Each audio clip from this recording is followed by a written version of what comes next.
How would you describe yourself to a stranger? How would I describe myself to a stranger? I sing. That's pretty much all I do, to be honest. I don't have many hobbies. I can't cook or anything.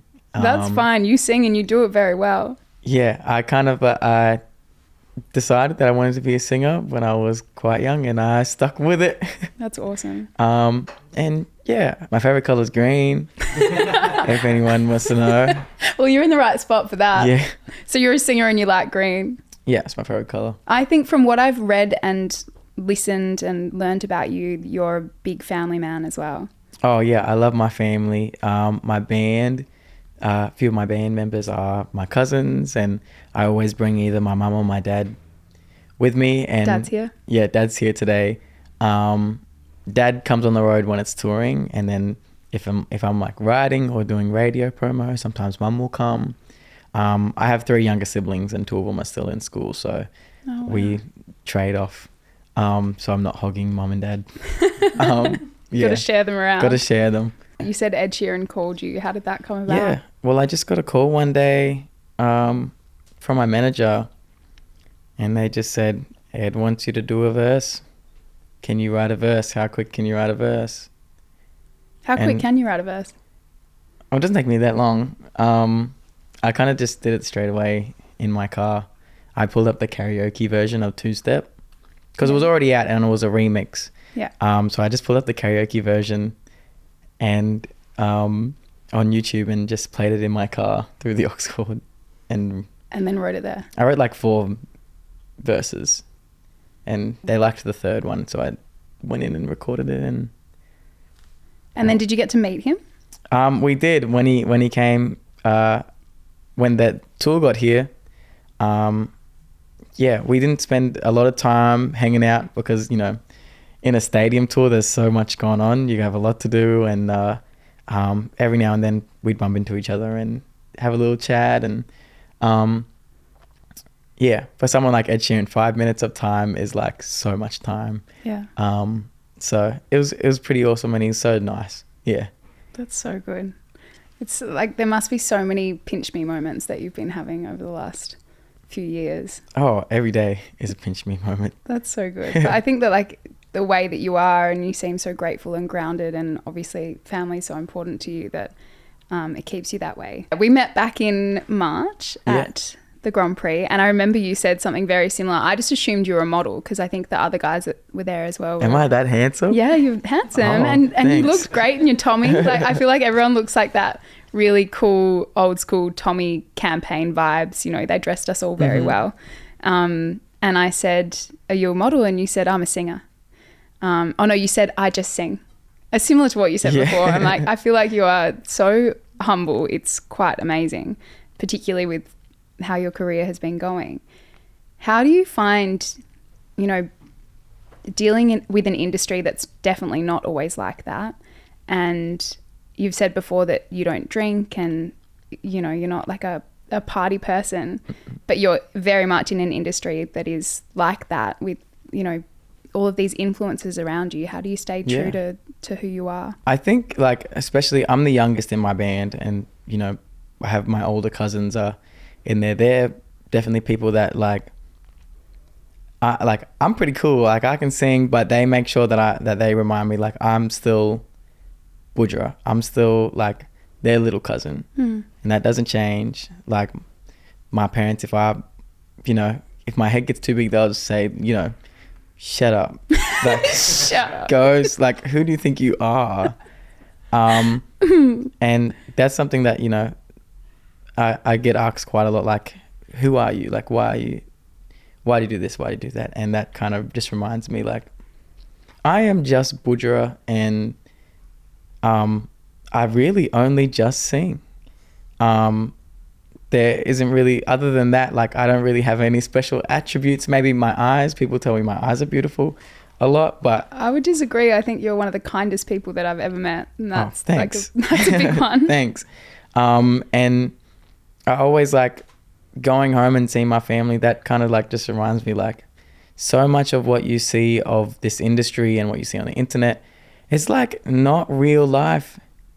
And I just, you know, I don't care enough to try and, you know, fit into, you know, people are staying up this late. Like even now on this tour, like we did like Adelaide and Perth last weekend, and I only got to sleep for 3 hours between each city, and I didn't get to eat, and I just am not for it. I would just like to sleep. I love doing the shows, but this industry, like everyone has a specific, like it has to be this way. You got to stay up late and party. You have to stay up late to write good songs in the studio, but not me. I said to the producers in Los Angeles that I've been working with, like we're starting at 7 p.m. and finishing at 7 a.m. I said, let's start at 12 p.m. Let's start after lunch and see how we go. And I've just learned like there's no point in trying to force myself to be something that you're not. Some other way, you know. It's quite fine just to, you know, live a normal life and a normal schedule. Yeah. Some people probably don't think I'm that cool because of it, but I think it's extra cool. But whatever. That you stay true to yourself. Like, tell me how you feel after only sleeping 3 hours on a flight. Like, you know, I would much rather work in the day and like live happily and healthily. Yeah. And just sing. And, you know, my fans enjoy that too. So it doesn't bother me.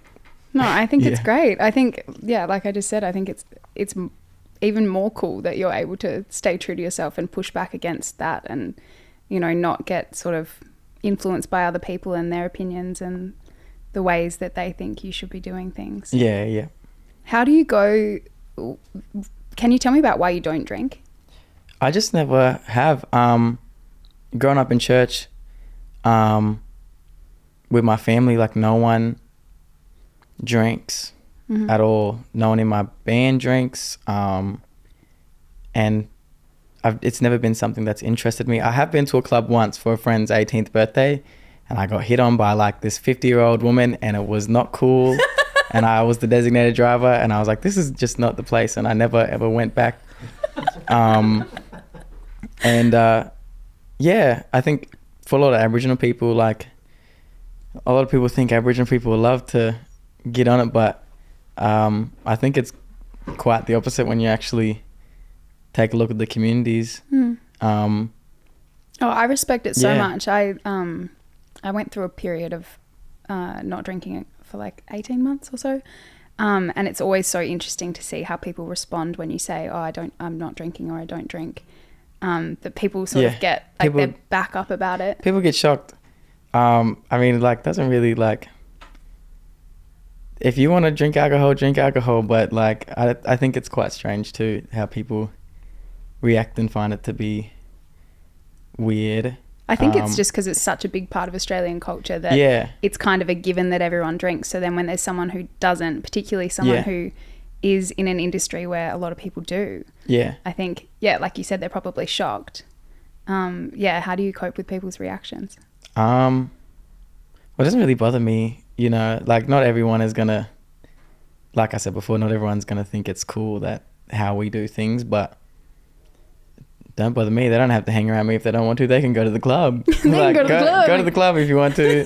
Go get hit on by a 50-year-old. Yeah. I'm going to go to bed. I'll be fine. But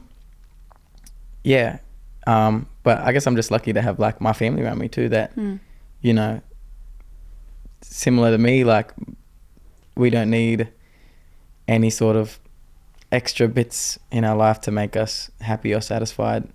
You know, we can just eat pizza and play and go to bed at a normal time. I love that. Yeah.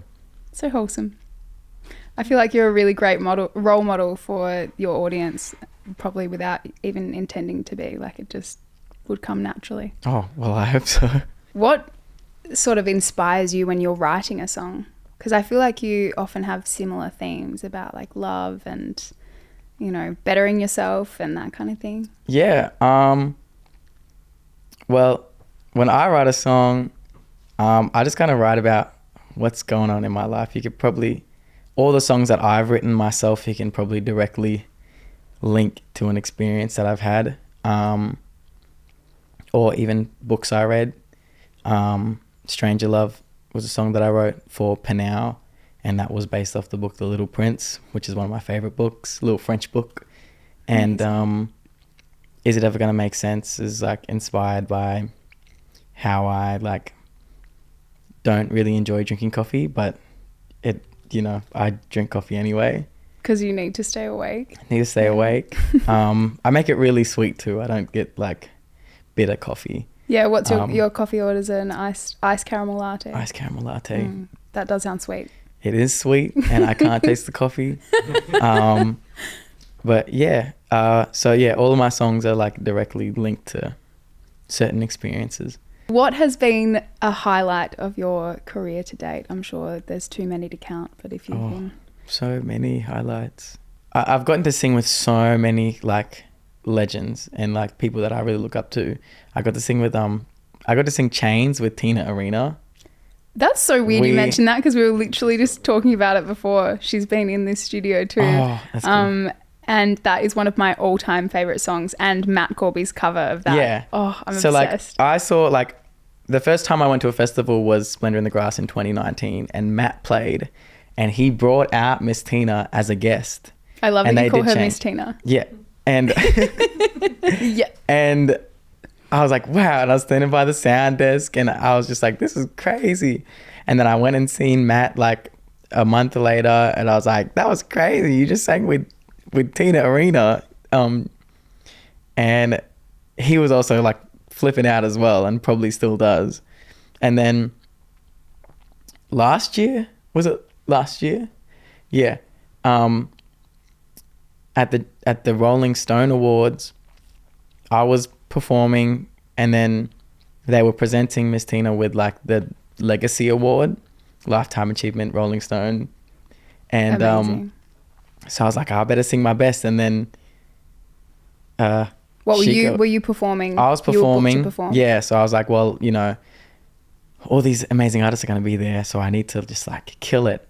And then Miss Tina called and was like, you're going to sing this song with me. You have to sing this song with me. Wow. And I was like, no way, this is crazy. And so I like spent a week just like singing that song over and over again, learning all the harmonies and every... Can you sing just a tiny snippet? I love it so much. Ooh, okay. You don't have to. I haven't warmed up, but we'll give it a go. Your arms are warm, but they make me feel as if they're made from cold, cold steel. A simple kiss and turn key. I've crossed the line from mad to sane 1,000 times and back again. I love you, baby. I'm in chains. Oh my God, I'm obsessed. Yeah, I got a few of the words wrong. It's live. This is a highlight of my entire... We've recorded 45 episodes, and I think that's my favorite moment ever. Wow, thank you. Thanks. Yeah. I lied. I warm up every morning. I warm up every morning. I'm always ready. You say that just in case it's not perfect, and then you nail it and you're like, it's fine. Yeah. Thanks for listening to Tell Me More. This show wouldn't be possible without you. If you'd like to show your support, please subscribe or follow the podcast on your favourite platforms, and don't forget you can watch full episodes on YouTube and Spotify.